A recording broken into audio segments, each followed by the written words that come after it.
Selamat datang di Pojok Santai, channel khusus yang membahas komik dan novel dengan cara asyik. Viro secara terbuka menantang Mahesa Birawa. Beranikah Mahesa Birawa menjawab tantangan ini? Yuk langsung saja disimak video kali ini.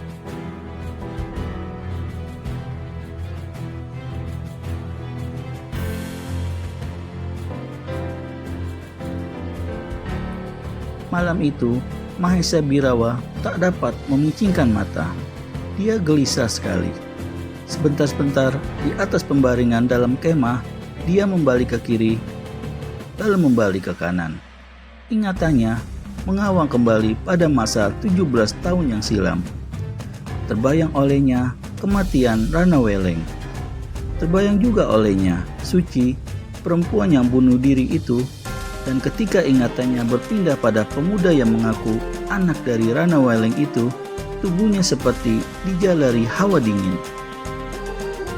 Meski sudah dapat mengukur kehebatan lawan, namun Mahesa Birawa tidak takut sama sekali untuk menghadapi pemuda itu. Cuma kemunculan si pemuda yang tidak terdugalah yang benar-benar mengejutkan dan menyirapkan semangatnya.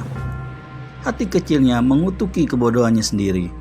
Pada masa 17 tahun yang silam itu, dia tahu kalau Rana Weleng dan Suci mempunyai seorang putra.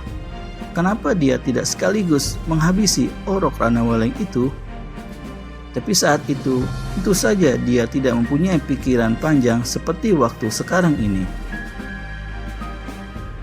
Mahesa Birawa membalikkan tubuhnya kembali. Dia memandang ke dinding kemah.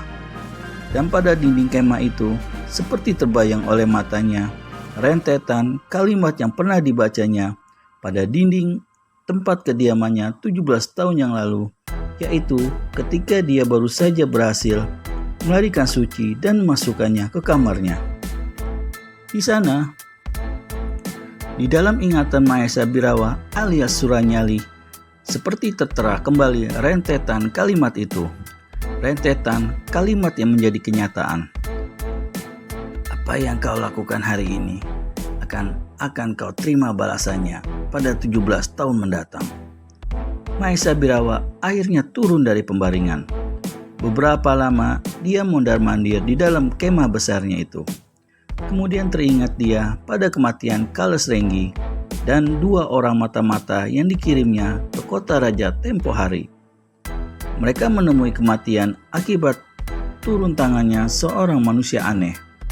Kales Renggi mati dengan guratan angka 212 pada keningnya.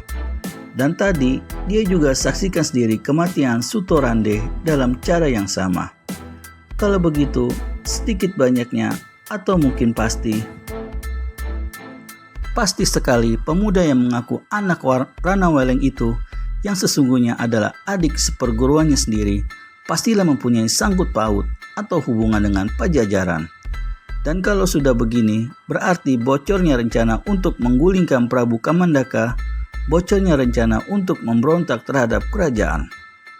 Mahesa Birawa melangkah lagi mondar-mandir sambil mengepalkan tinjunya. Dia harus bertindak cepat sebelum Pajajaran benar-benar tahu keseluruhan rencananya. Bukan mustahil saat itu bala tentara Pajajaran tengah menuju ke perkemahan mereka untuk menyapu gerakan mereka. Malam itu juga, Mahesa Birawa berunding dengan kelima adipati. Dan malam itu pula diputuskan untuk menggerakkan seluruh pasukan ke kota raja. 2 orang kurir dikirim terlebih dahulu. Yang pertama untuk menemui Raden Merku Alit di kota raja. Untuk memberitahukan bahwa karena sesuatu hal yang mendesak, maka pasukan diberangkatkan malam itu juga dan direncanakan untuk menggempur Pajajaran selambat-lambatnya 1-2 jam sesudah fajar menyingsing.